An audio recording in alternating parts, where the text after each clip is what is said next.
नमस्कार दोस्तों, आज का दैनिक जागरण का संपादकीय लिखेंगे जिसमें कुल 449 शब्द हैं। डिक्टेशन की गति है लगभग 80 शब्द प्रति मिनट। टॉपिक है जेल से चुनाव। डिक्टेशन स्टार्ट होगी 5 सेकंड बाद। स्टार्ट। दिल्ली दंगे के आरोपित ताहिर हुसैन की ओर से चुनाव लड़ने के लिए जमानत की मांग पर सुप्रीम कोर्ट ने यह सही कहा कि ऐसे लोगों के चुनाव लड़ने पर रोक लगनी चाहिए।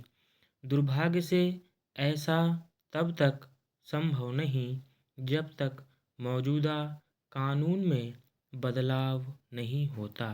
इस बदलाव के लिए सरकार को पहल करनी होगी और उसे राजनीतिक दलों का समर्थन करना होगा। कहना कठिन है कि सभी राजनीतिक दल उस कानून को बदलने के लिए तैयार होते हैं या नहीं, जो जेल में बंद लोगों को चुनाव लड़ने की अनुमति देता है।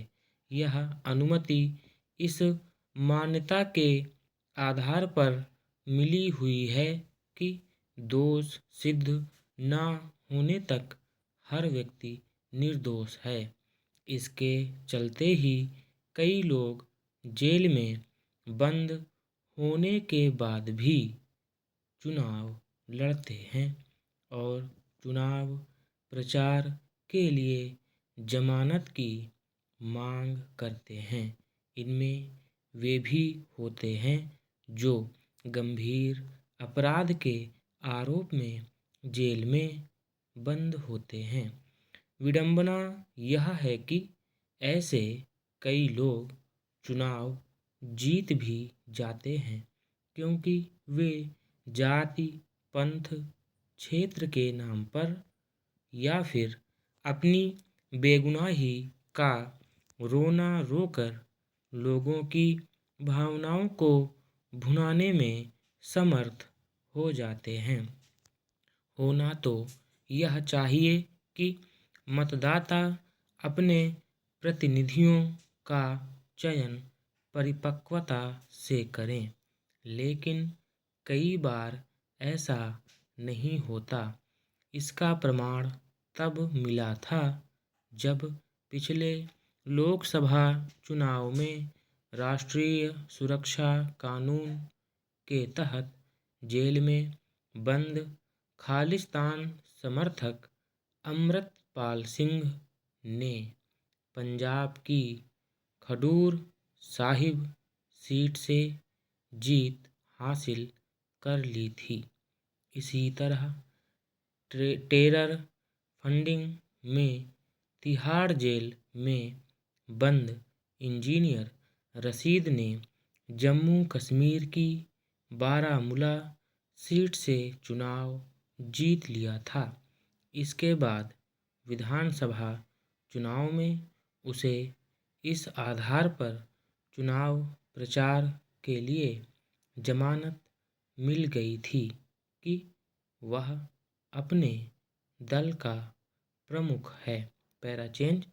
इससे बड़ी विडंबना और कोई नहीं कि जेल में बंद लोगों को मतदान करने की अनुमति तो नहीं होती, लेकिन वे चुनाव लड़ने के लिए स्वतंत्र होते हैं।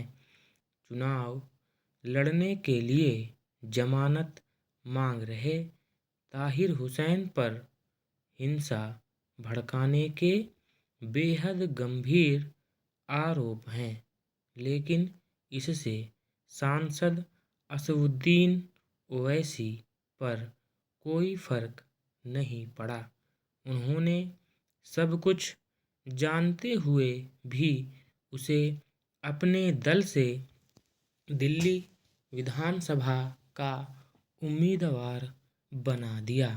यह समझा जाना चाहिए कि आतंक, अलगाव, दंगे और हत्या सरीखे गंभीर अपराध में लिप्त होने के आरोपितों को जेल में बंद होने के बाद भी चुनाव लड़ने की छूट मिलने से भारतीय लोकतंत्र का मान नहीं बढ़ता। इससे तो राजनीति के अपराधीकरण को ही बल मिलता है। उचित यह होगा कि संगीन आरोपों में जेल में बंद लोगों को चुनाव लड़ने से रोका जाए।